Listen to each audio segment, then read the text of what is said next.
Hi guys, welcome to my channel. My name is Laura. Thanks for hanging out this evening or whenever you are watching this. I'm so excited to chat with you, answer questions, hopefully get your mind focused, reset, and ready for August. I think, school's back, summer's maybe over.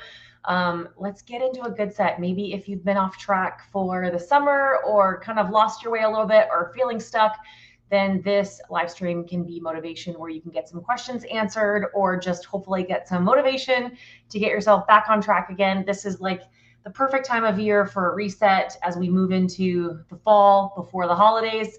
It's a crucial time. The year is still like almost half left.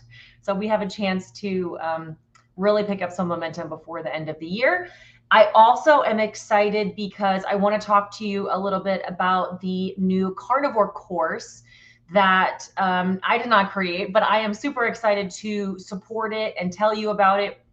I think this is where there is so much content available on the internet. People like myself put out videos all the time, and it can feel very confusing or very overwhelming. And if you kind of people ask all the time, where do I start with carnivore or how do I get started? You can just watch YouTube videos. I have a YouTube playlist that's free and you can just watch and see what I eat, answer some questions. There's videos about it. So many people, there's free content everywhere. So this certainly isn't a requirement for anybody. However, I think oftentimes a lot of that content can just make your head spin and it can feel really overwhelming. And so, and you also who am I? I'm just a person. I'm a normal mom. I work. I am no expert. I just have been living this way for a long time.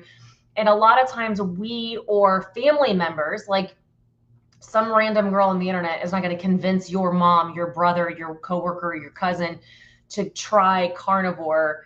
Because they're like, who is she's not a doctor. What does she know? She's probably gonna have a heart attack. So it can be really helpful to have a credible source convince other people or convince yourself or your spouse about carnivore. And that is what this course is really going to be about. So let me tell you about that. And then I will answer as many questions as you have, as many questions as I have time for. Let's say that. I'm able to stay on for about an hour. So thank you all for joining this evening. I am happy to jump in and answer any questions that you have. So put them in the chat and I'll try to get into it. I see lots of familiar faces already. Hi, Kimberly. I see lots of faces or familiar names from locals and lots of people. Ooh, Reese said, just got done grilling some burgers. That sounds awesome. So let me share with you first and foremost about the course. I also got my phone's been broken, which is how I film all my YouTube videos, and which is also why I've been delayed a little bit putting out some YouTube content. And I finally got my new phone delivered in the mail. And for some reason I decided 5 minutes before I joined this live stream, that's a good time to transfer everything over my new phone. So I'm going to make sure this is not distracting me. But I'm going to jump in, tell you a little bit about this course, and then I will happily answer any questions that you have. Before we get started, I want to let you know that, yes, this is it. So hang on. Sense of urgency. Dr. Westman has a 6-day window to sign up, then it will be closed. That's why I wanted to live stream today. And that's kind of the teaser, is Dr. Westman is the one who came up with this course, along with Amy Berger, who I love, both of them. And we're going to talk a little bit about that. And of course, just why I'm able to make content, make videos for you all and do all of this outside of my normal job and my family is thanks in part to companies like LMNT who sponsor this content. You guys already know I'm a huge fan of LMNT. I drink it every day. We've been hiking a ton this past weekend. It's over 100 degrees in Arizona. Even though we were in northern Arizona, we still went on this big hike yesterday, and it was 92 degrees. We did 270 some stairs on this hike to go see some old ruins that are built into these caves. It was such a cool experience. If you haven't been Phoenix is a terrible time to be in Phoenix right now, but northern Arizona is beautiful this time of year.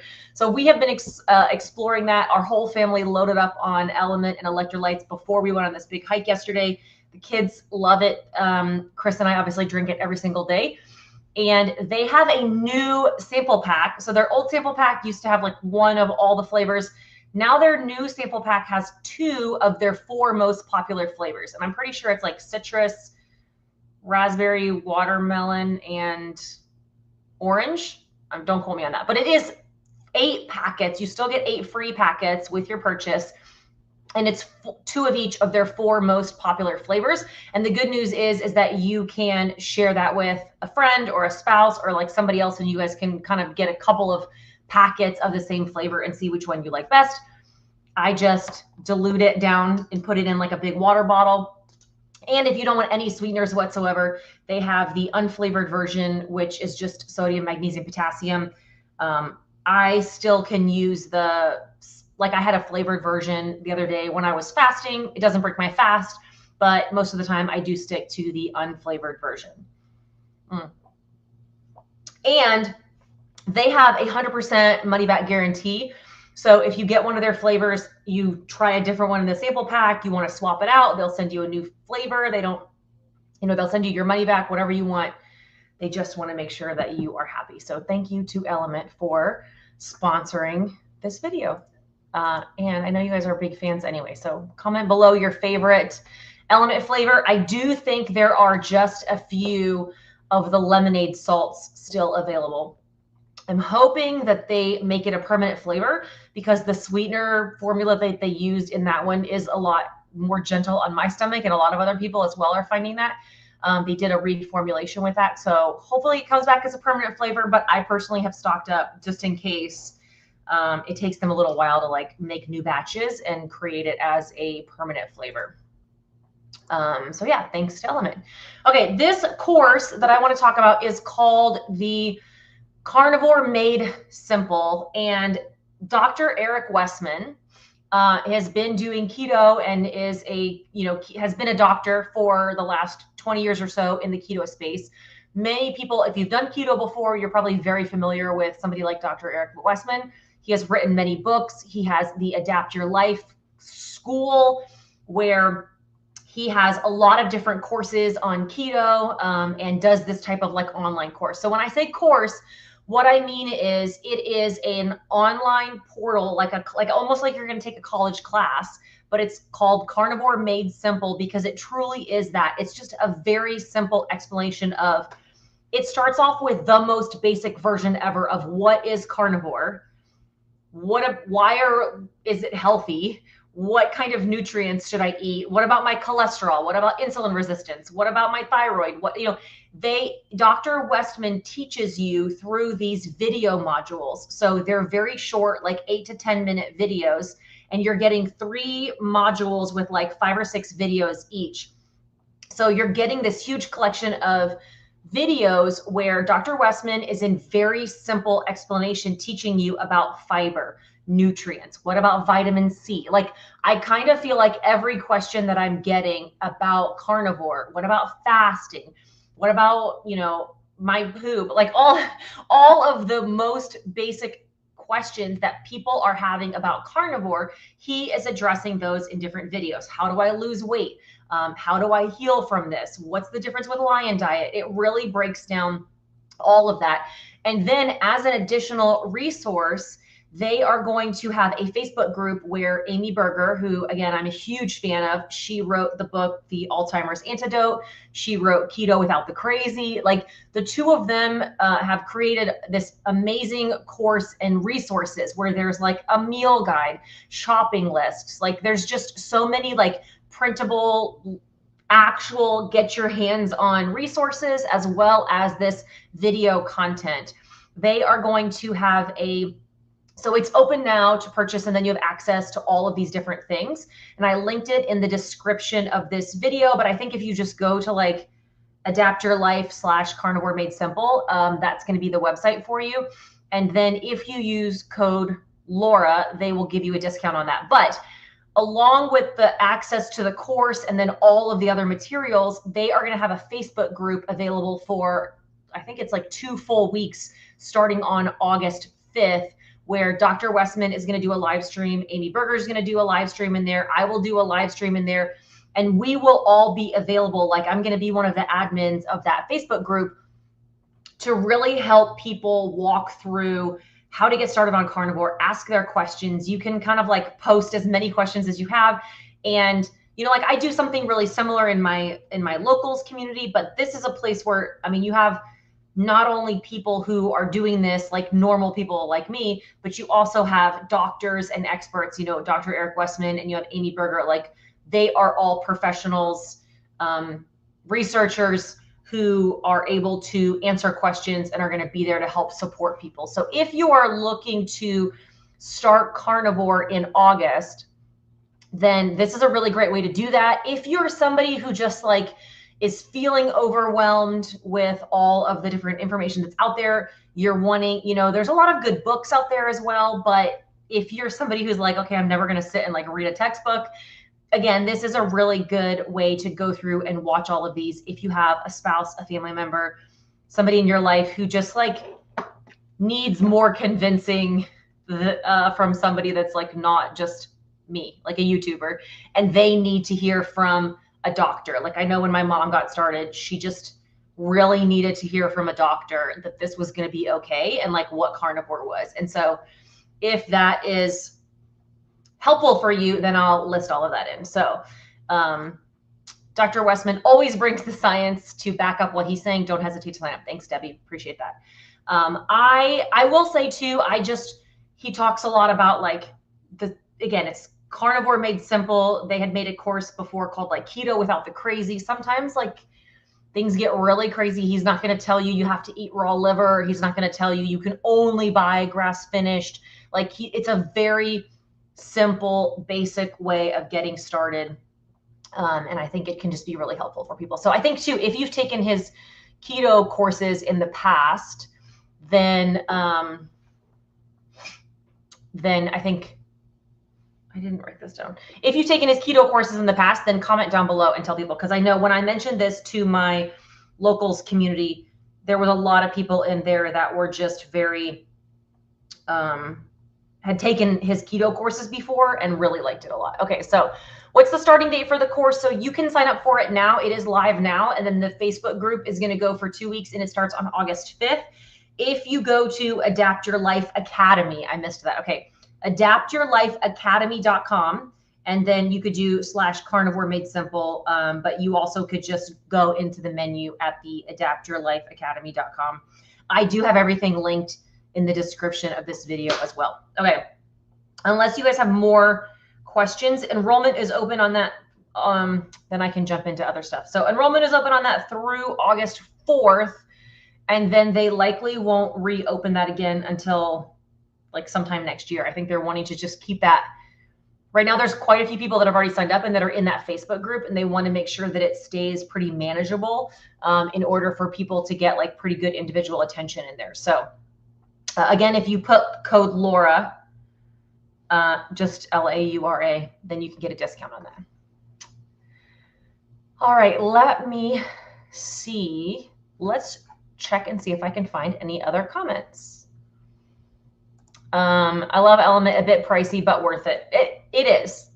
It is comparable to other electrolytes, I will say. But if it's too pricey and you don't care about the convenience of the packets, they do have on their website their recipes. You can kind of like make your own version of their exact formulas at home.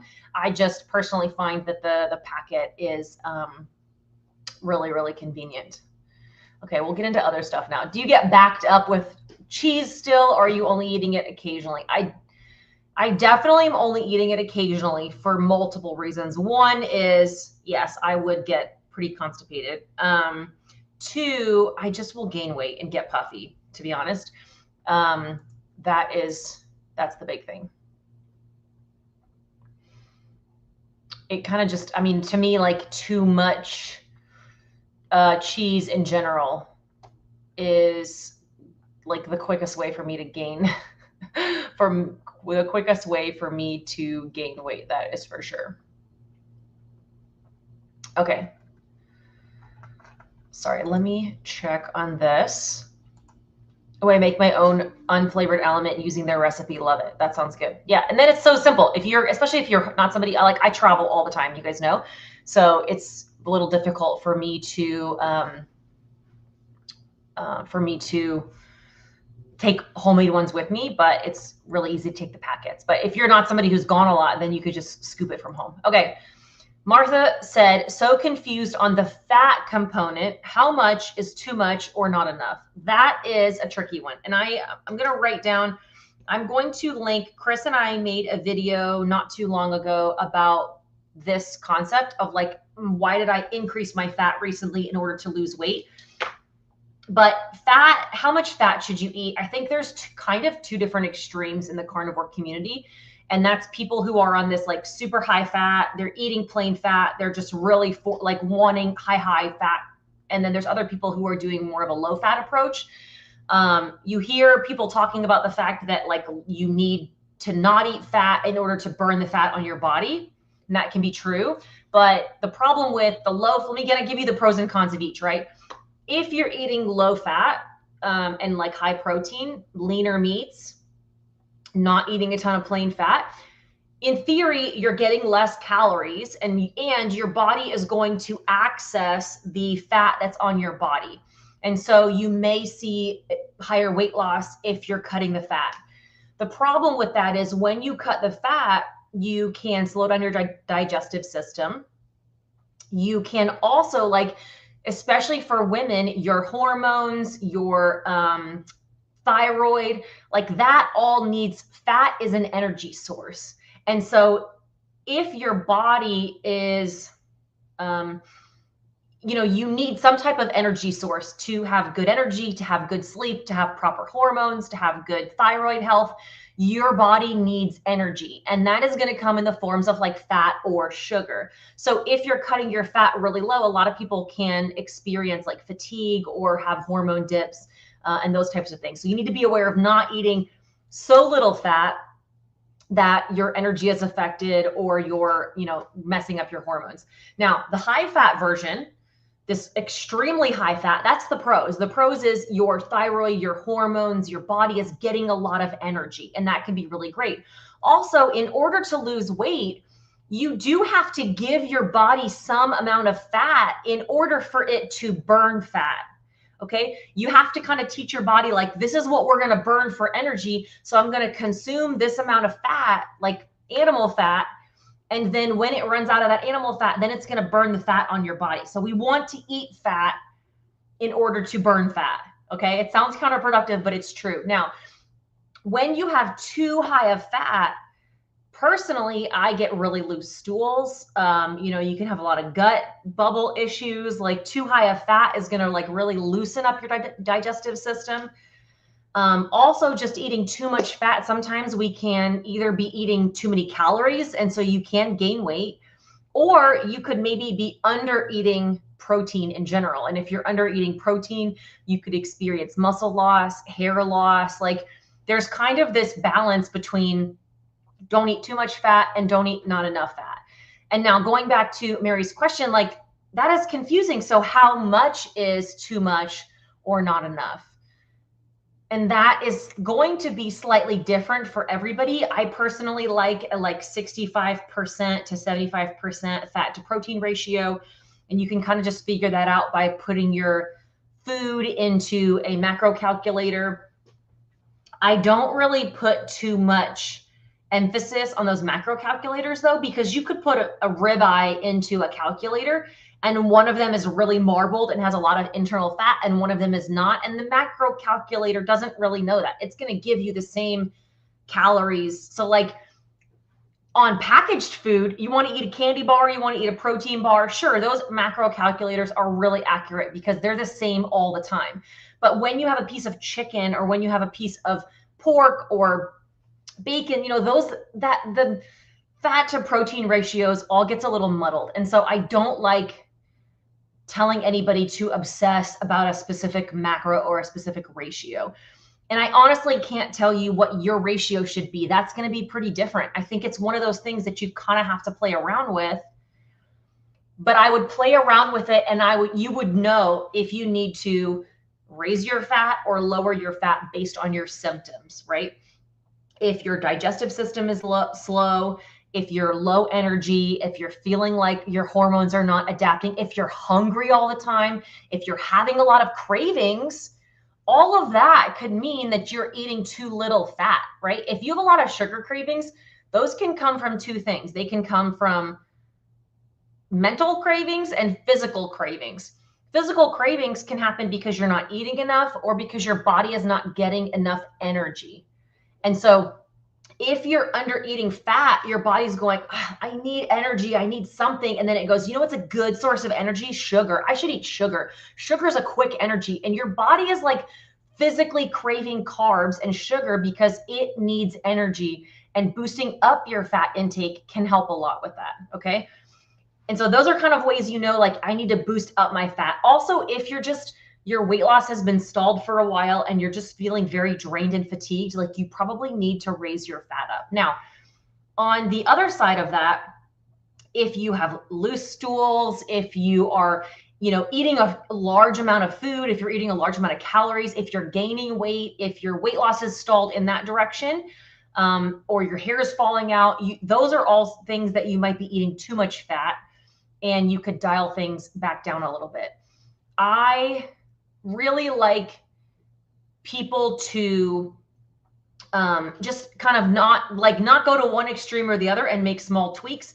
And I think that like when you're trying to increase your fat, it should just be by eating fattier cuts of meat, not by eating spoonfuls of fat, not by eating sticks of butter, not just by eating plain fat. We need to eat good quality animal fats in the form of fatty beef. And that does not mean ground beef. Ground beef is not fatty, no matter what kind of percentage you're buying. It needs to be fatty beef, chicken with the skin.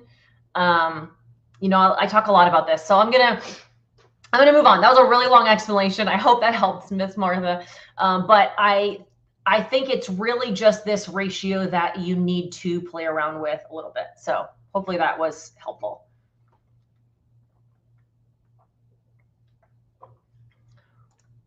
Question, I'm thinking about doing a fast like you do, lunch one day to lunch day 3. That's my favorite way to fast. Would flavored element break the fast? I would say no. And I think most experts probably would agree with me. I think pretty much everybody says like, if it's less than 50 calories or if it's less than, you know, it doesn't really have calories, then it doesn't break your fast. You know, coffee with a little sweetener in it is not going to break your fast. Tea, like anything with no calories is not going to break your fast. What would technically would be like a bone broth or creamer in your coffee, like things that have a larger amount of calories. I think, and I would say that the majority of people are going to be fine with a flavored element. The only thing that I caution people about the flavored element is that for some people, having a sweeter taste can increase a craving. And so if you are though enjoying flavored element regularly and it doesn't like make you have cravings, keep using it and it's fine for your fasts. Just kind of be aware of like, do I drink this flavored element and does it make me hungrier or does it make me like kind of start like obsessively thinking about food? For me, it does not. And if anything, it's the opposite. I'm like really wanting to eat something, having an element, even if it's flavored or unflavored, like it kind of squashes that. The taste actually makes me think that I'm having something. And it ends up being like a nice treat for me, even though I'm fasting. So as long as it doesn't make you have cravings and then make you eat, you're totally fine. But in terms of like physically breaking a fast, no, you're good.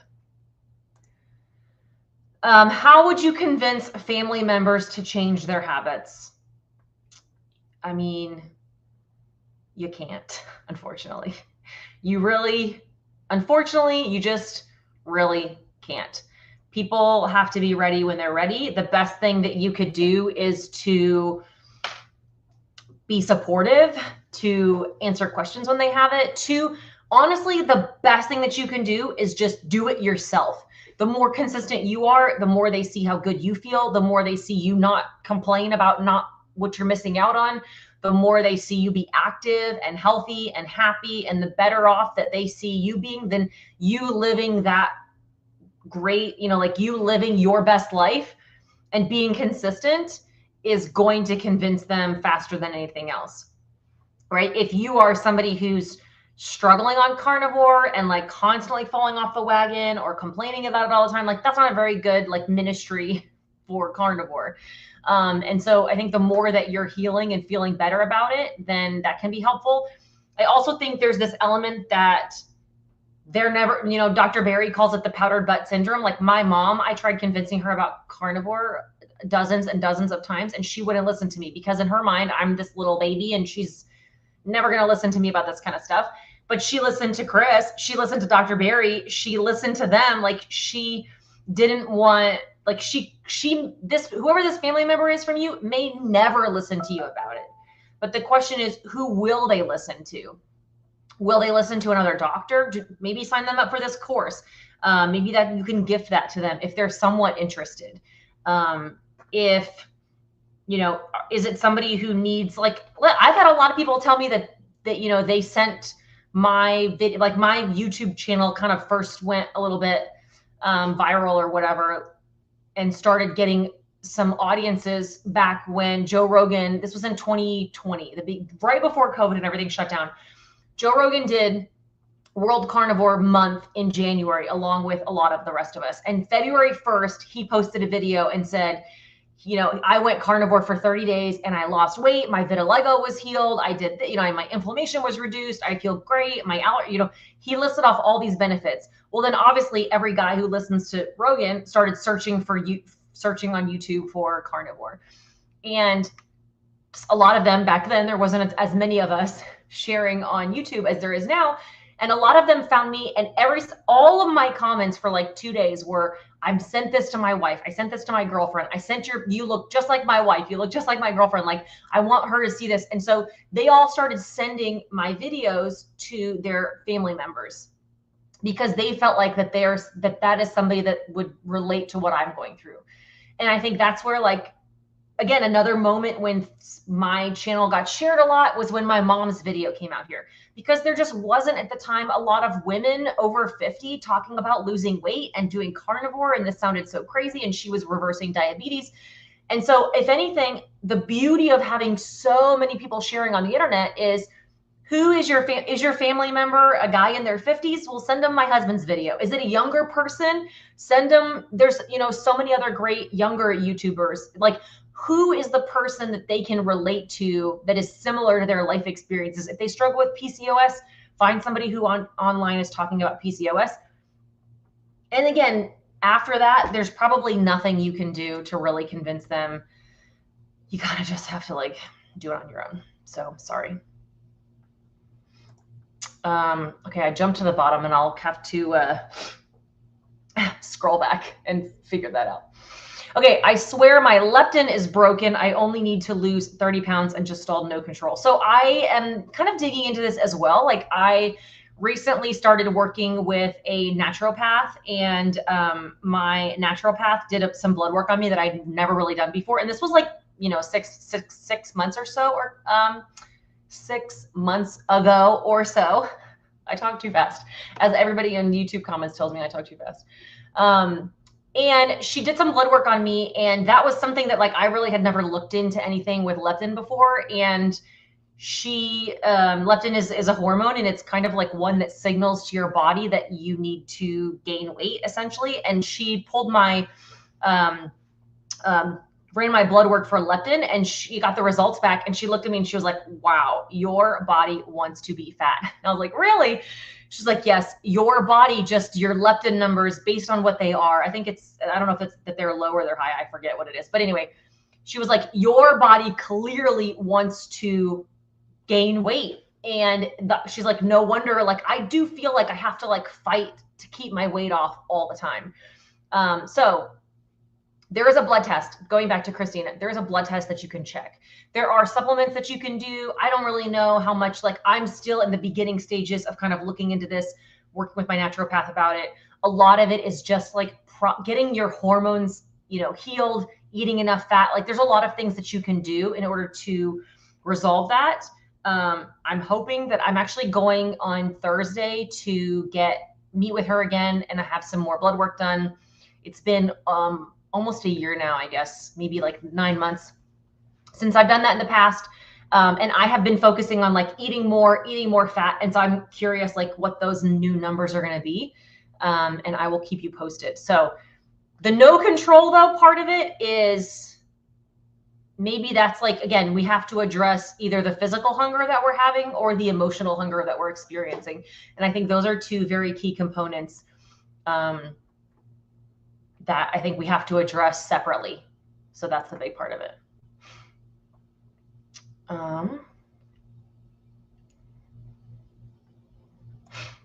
So what do you recommend for weight loss, high fat carnivore or high protein carnivore? And so I kind of just, going back to what I said on this bigger rant, if you just joined, I kind of went a little bit more in depth on this, but the answer to me is neither, or maybe one or the other. It kind of depends on you. Okay. Let me say this.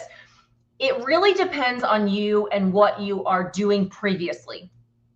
When I first started carnivore, I had, and like keto, and then it turned into carnivore. I was eating gas station food, fast food, junk food, pints of ice cream every day. Like I was eating in such excess, in such calorie excess, which as a side note, I don't know why, but literally all of a sudden in the last couple of days between Instagram and YouTube, I have gotten the question of like, how did you get so fat? Like dozens of times. It's like it's in the new algorithm of some kind or whatever, because everybody's recent question is like, how did you get so fat in the first place? I mean, I ate a lot, like a lot, like a lot. And I gained 100 pounds. I don't know that's what happened. So if you are somebody like me who was eating in an extreme calorie excess, you can get away with going high protein, low fat for a while because you're burning a lot. Your body's used to all these calories. Like you're not, I mean, I was like nutrient starved, but I was not calorically starved previously. And so if you all of a sudden go to a restriction, your body can handle that kind of restriction. But if you've been eating salads and chicken breasts and hard-boiled eggs and like living on low calorie, low fat food for a really long time, your body is just really starved of energy. If you haven't been giving it enough calories, if you've been trying to lose weight by doing shakes and, low fat, low calorie meals for a long time and living on chicken breast and salads and fat-free ranch, your body needs a lot of energy. And to be honest, it probably needs a little bit of healing or surplus of energy, fat, in order for it to be nourished enough to lose weight. Because if you're trying to come from restrictive behavior and then move into a low fat carnivore diet, your body is it thinks that it's starving, and you're right, it's not going to lose weight. So you're going to have to really feed it enough nutrients and fat and energy to kind of heal your hormones and tell your body that like, hey, we're getting enough proper energy here. We can burn this fat that we're eating, and then we can actually start losing weight and burning the fat on our body. So it kind of depends on which one you were doing before this.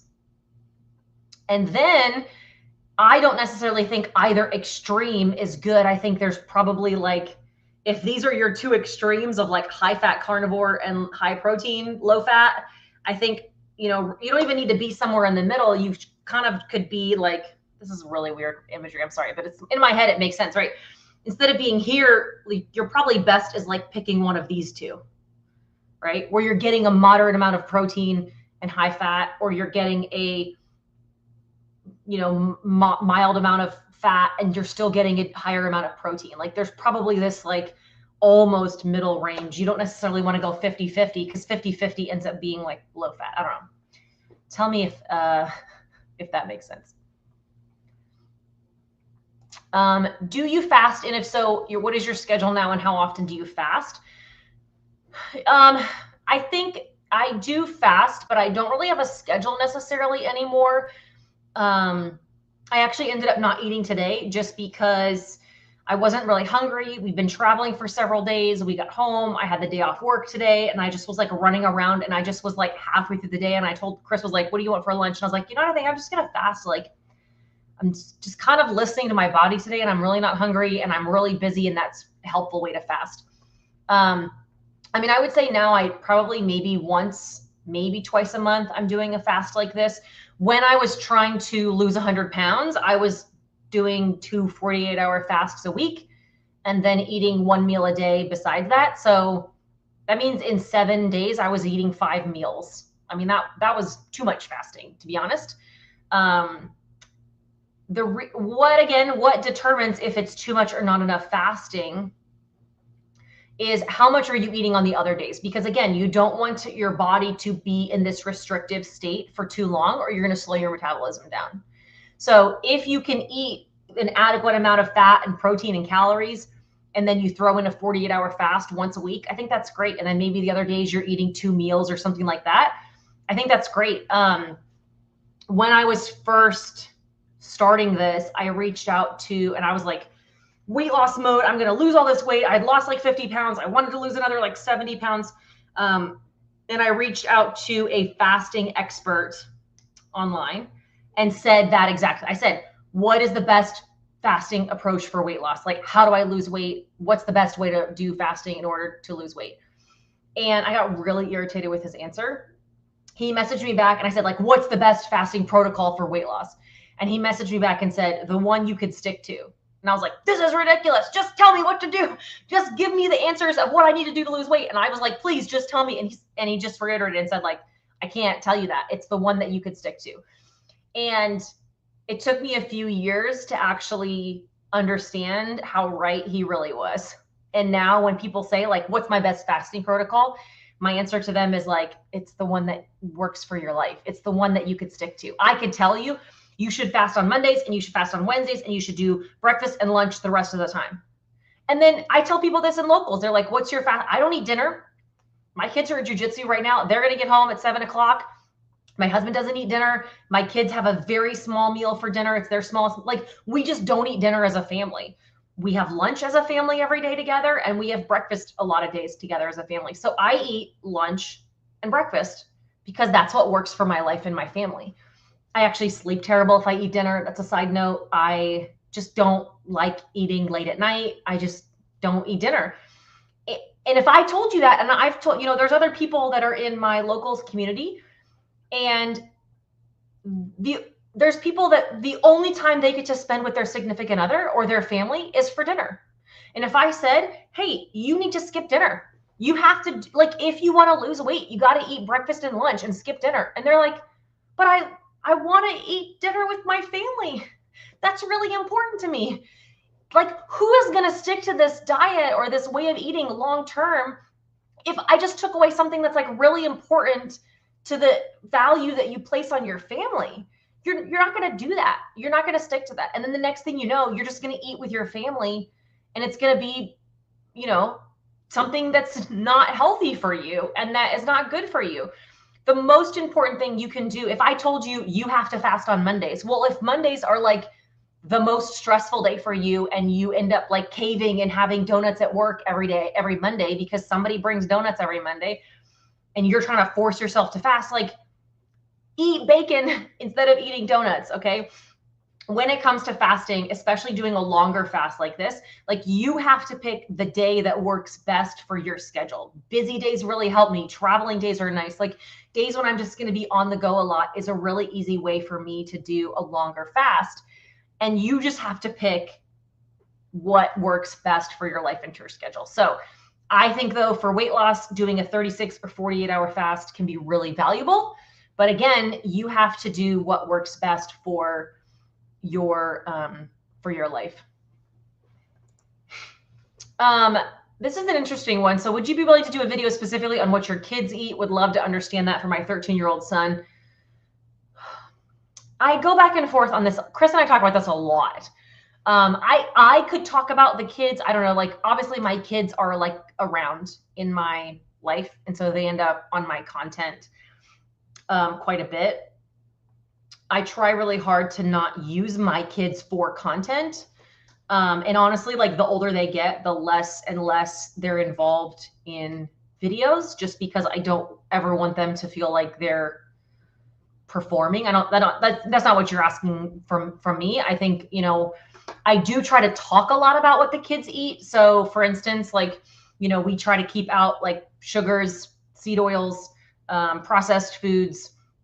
They eat a lot. They eat 3 meals a day. The biggest thing, I think, is like, they don't snack. I think unless somebody's like an infant, they probably don't need snacks. And if a kid is having snacks in the middle of the day, or in the middle of the morning or the middle of the afternoon, they're not going to want to eat meat, like picky kids. Like, why would a kid want to sit and eat meat at a meal when they just had a bunch of carbs and goldfish or whatever it is right before that? So we do try to say, like, that's kind of one of the main things is like, we just don't do any snacking, and then they can kind of eat as much meat as they want. They do, you know, my daughter loves vegetables and salads, and if you follow me on Instagram, you see a lot of examples of what I have for the kids. Like, my daughter eats a zucchini, like a grilled zucchini, pretty much every day. She eats a salad a few times a week. My son doesn't like vegetables, and so I just don't make him eat them. I think the vegetables are one of those things that, like, especially for kids, probably aren't going to hurt them, but it's not really necessary for their nutrition, so they don't eat them. And I think, let me say this, with kind of going back to all families, we really just try to focus on, like, eat meat first, and then after you eat your meat, you can have something else that is, you know, within like a collection of things that we have, like sides or whatever. I don't know if I would necessarily, my kids are not carnivore.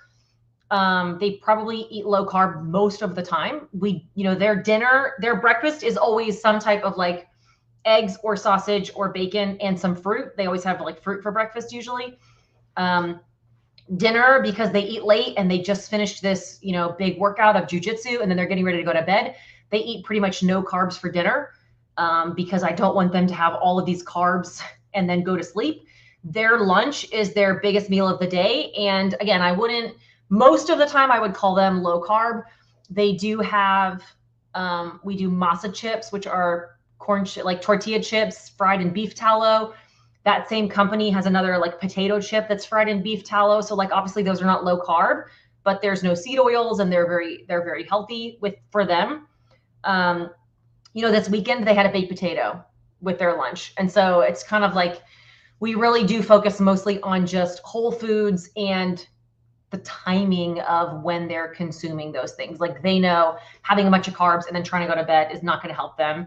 But if they're going to eat a potato and then go train jujitsu for 2 hours, like, their bodies can handle that type of stuff. Then the last thing I'll say is, you know, they're not trying to reverse a lifetime of metabolic damage like my husband and I are. They also, like, all I want for them is to avoid this like food addiction that I have and this obsession with food. I want them to grow up and be able to have a dessert occasionally and not let it obsess them, or like those crazy people that can have 2 bites of a cookie and then put it down and walk away, right?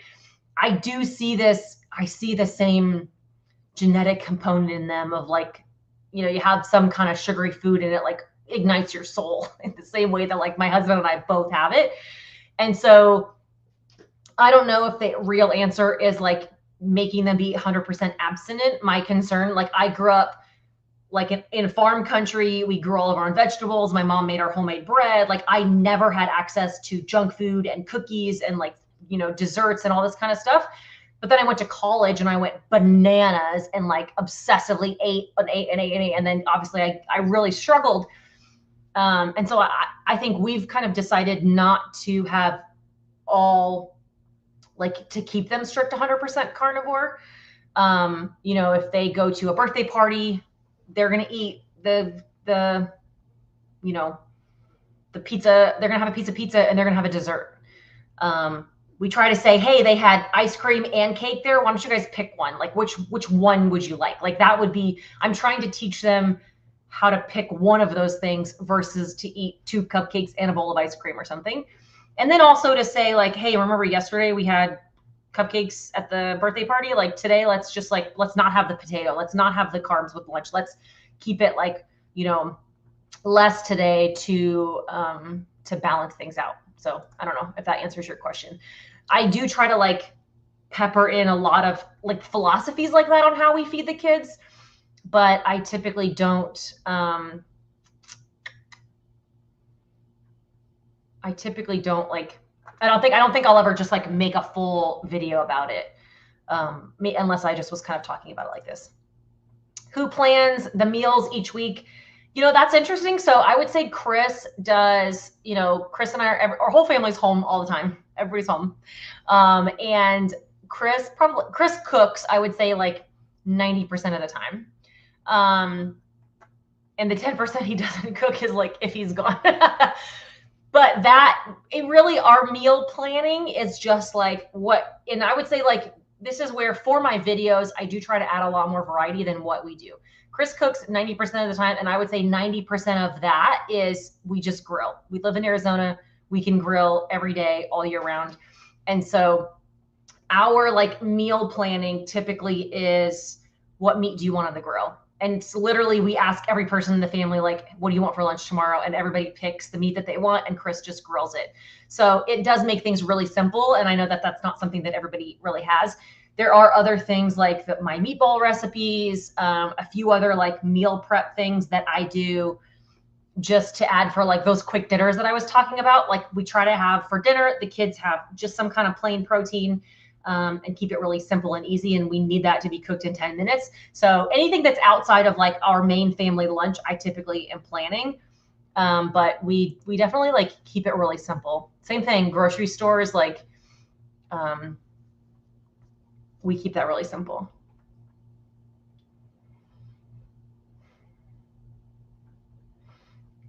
All right, I have like, oh, this is going fast. This time is going fast. I'm 2.5 months in carnivore and have been stalled for a month. Any suggestions? I do have a YouTube video that goes way more in depth. I'll give you like the short version, Brenda, okay? But I'm gonna link the fat video that I mentioned earlier, and I'm gonna link the 3 reasons you're not losing weight video. Or I think I said you're gaining weight or something. So there's 3 reasons. First is you're not eating enough. Or like I'd say the first, probably most obvious, is like you're eating too much. And that's just like you're eating too much, you're eating too often, and you got to cut back in order to lose weight. The other one I think though is that people don't necessarily consider is that you're not eating enough. And that's what I was saying earlier. If you've been restricting for so long, like yes, calories in, calories out, calories do matter. Contrary to like what some people say, calories do matter. However, when you cut calories and cut calories and cut calories, what happens? Your metabolism is eventually going to meter itself down to match what you're giving it. So if you cut calories and cut calories, at some point you've undereaten and your body and your metabolism has slowed down to what you're eating. So you do have to like eat a little more and give your body more energy. Now, I do not like this concept of over consuming. I think sometimes we get a little crazy of like, okay, so I've been under eating. That means I need to eat 6 meals a day until I'm stuffed and kind of go crazy. Like, I think that's a little excessive. And again, you're likely not going to stick to it. But I do think that if you've been under eating for a while, we need to swap out the meat. Like, how do we slightly increase what you're eating? Do we add an extra meal? Do we swap out your chicken breast for chicken thighs with the skin? Do we swap out your ground beef for fatty ribeye? Like, how do we give you more bang? Because I can't just tell you, if you've been under eating for a while and I say like, you need to eat more, you're like, well, I'm full. What do you want me to do about it? Okay. This is also where I usually, like my mom, for instance, like she'll add a scoop of Equip protein and she makes that in like tea in the morning, and she has like a protein tea, or people put a scoop of protein in their coffee in the mornings. Like, those are ways that you can kind of increase what you're eating without like just force feeding yourself, because that's just not very realistic. And I don't think it's very helpful. So you're under eating, you're overeating, or the third reason is like, there's something else going on. You got a thyroid imbalance, you have hormone issues, you have some other type of like healing that needs to be done. And so I think that is something that would end up needing to be addressed. Like, there's another root cause issue that's going on. I think that one is obviously more rare. I think the majority of people are either under eating or overeating. And I think, I obviously, like, it can be nice to eat intuitively on carnivore, but there's a lot of us that there's 2 problems with eating intuitively. You can be like me and you can just eat all day long and not even be hungry. And you're like, intuitive, stop eating when I'm full button in your brain is broken and you can just eat nonstop. So eating intuitively doesn't work, because I can just overeat all day long. And the other thing is, when you're the opposite side of that is when you're eating carnivore, the food is very satisfying. Meat and protein, especially if you've come from like restricting yourself previously. Like, I know people that, I mean, there are days maybe when I could eat like 2 eggs and 6 pieces of bacon, and then I'm stuffed, and then I don't want to eat again the rest of the day. Like, that could sustain me. But you know what? That's like 600 calories, or maybe less, actually. Like, I think usually my math is 4 eggs and a bunch of bacon, and it's like 800 calories. I mean, that's a lot of food and a huge meal. And for some people, like, that's all they really need. Well, you're just not eating enough, and you're eventually going to stop losing weight because you're just not giving your body enough fuel. And so this is where I do think that tracking can be really helpful, because you might say, I'm eating 3 meals a day and I'm eating so much food, and it's like, I could never be under eating. Well, you're having 2 eggs and 2 pieces of bacon for breakfast. You're having an 8-ounce burger patty for lunch, and you're having like a piece of chicken for dinner. 100% you're under eating. That's like 1,200 calories. So until you track your food, you kind of don't know. And I don't know what your specific macros should be, but if you're, if you track for a few days, you're probably just going to learn a few things. You're going to learn like, oh, wow, that was only 1,000 calories and I felt like I ate a lot. Or, wow, that was 3,000 calories. I didn't realize that when I ate those 4 slices of cheese, like, this is my problem. 4 times throughout the day, I went and grabbed a slice of cheese from the fridge. Every slice of cheese is 100 calories. Like, these, whatever, it depends on what cheese you're eating, but these like Tillamook thick farm sliced, that's 110 calories. So 4 times throughout the day, I had a piece of cheese, like a piece of cheese. That's 450 calories right there. And so you might be eating like way in excess and not even realize it if you're not tracking. So I don't think people should like get obsessed about macros and track everything from the very beginning. I think that that's one of those things that you can do. Like you mentioned, if you've been doing this for a few months and you're kind of stalled, then I think that it's a really good option to track. And I just think you're not tracking to hit a specific metric. You're tracking just to like see what it is. And then rather than, I'm not a big fan of like going to some extreme or the other. Once you've been tracking for a while and you're like, wow, I've been under eating. Okay, let me see. What can I swap out? What can I do to like boost that up a little bit? Or if you've been overeating, it's probably not that sustainable for you to like drastically cut everything and like all of a sudden start like eating half as much as you are now. It's what small tweaks can you make that work within your lifestyle that then will kind of get the scale moving again or help keep you on track. Like, I'm just not a big fan of like jumping onto some new protocol or some new regimen. Like, I love a reset. I love a let's dial things in. My big thing I talk about all the time is beast mode. Well, beast mode for me is different than beast mode for you. Beast mode is like, okay, what's like the cleanest version of what I can do that works within my life? That's maybe cutting out those slices of cheese or cutting out the deli meat, or like, what's like the cleanest version of my version of carnivore in order to help me lose weight and kind of dial things up? What are some like really good habits that I can do? I need to focus on eating more fat and eating less dairy, right? Or not snacking, or making sure that I'm, really just getting in 2 solid meals. So my version of beast mode, for instance, is kind of just like, what's my best version of carnivore, and like cut out all of the looser bad habits. That's the biggest part of it. How much working out to help you lose the first 100 pounds? What are your thoughts on exercising while eating carnivore? So the second part first is, what are your thoughts on exercise while eating carnivore? Great, you should do that. The first part is, I did none. I lost 100 pounds. I don't think I exercised one time. After I lost that 100 pounds, I was obviously dealing with a lot of loose skin and decided I was going to start exercising to try to tone that up. So I like started, and probably from 100 to 120 pounds, I did some exercise. I actually just posted about this on Instagram, like right before I jumped on this live stream, but I